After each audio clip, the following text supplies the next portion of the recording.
হয়েছে 5 আগস্টে, আর আমার চিকিৎসা হয়েছে 17 আগস্টে, 17 তারিখ পরে তো আমার চিকিৎসা ট্রিটমেন্ট শুরু হয়েছে। আর এদিকে আসলে সবচেয়ে ট্রিটমেন্ট দিয়েছে না, প্রথম ট্রিটমেন্ট হয় না, এখন ট্রিটমেন্ট দিচ্ছে না, এই লাস্টে দেয় নাই কোনোদিন ট্রিটমেন্ট দেয় নাই তোমাকে 10 মাসে।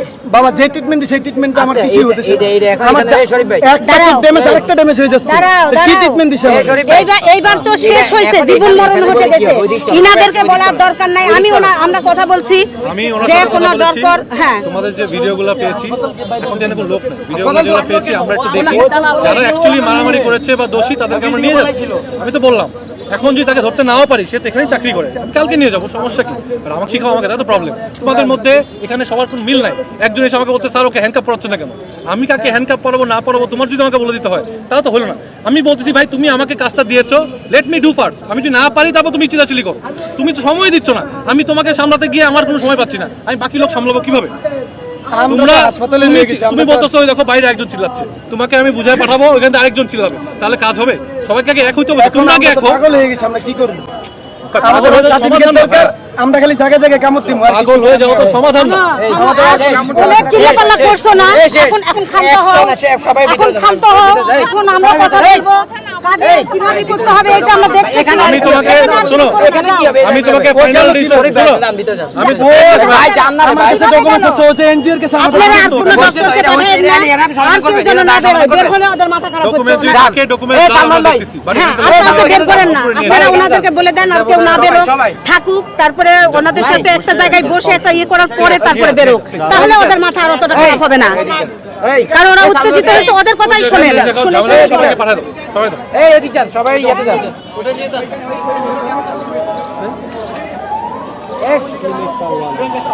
এই সবাই এদিক যান।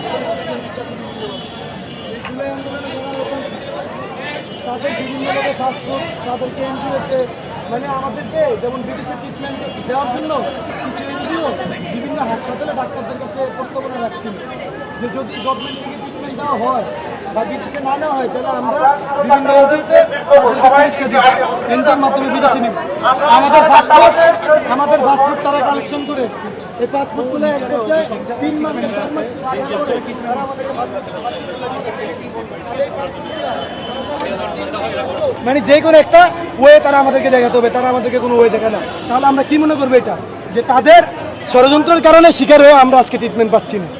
আমাদের যে সকল বাইরে বিদেশে যাওয়ার কথা ছিল, তাদের ভিতরে বিভিন্ন এনজিও আমাদের কাছে এসে বলছে যে তোমাদের বাসায় আমরা থাকতে চাই, কিন্তু তোমাদের হাসপাতালের ডাক্তাররা বা তোমাদের স্বাস্থ্য উপদেষ্টারা বিভিন্ন কর্মকর্তা যারা আছে তারা তোমাদের রেফারটা আমাদেরকে দিচ্ছে না। এই কারণে তোমাদের ট্রিটমেন্ট আমরা করাইতে পারতেছি না। তাহলে আমাদেরকে নিয়ে এখন রাজনীতির খেলা হচ্ছে।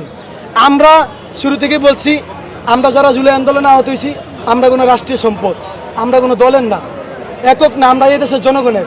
যে কোনো মোকাবেলা এই দেশের জন্য করতে হয়, আমরা যে কোনো স্বৈরাচার বিরোধী আন্দোলনে আমরা যে কোনো টাইমে নামবো যদি আমরা বেঁচে থাকি। কিন্তু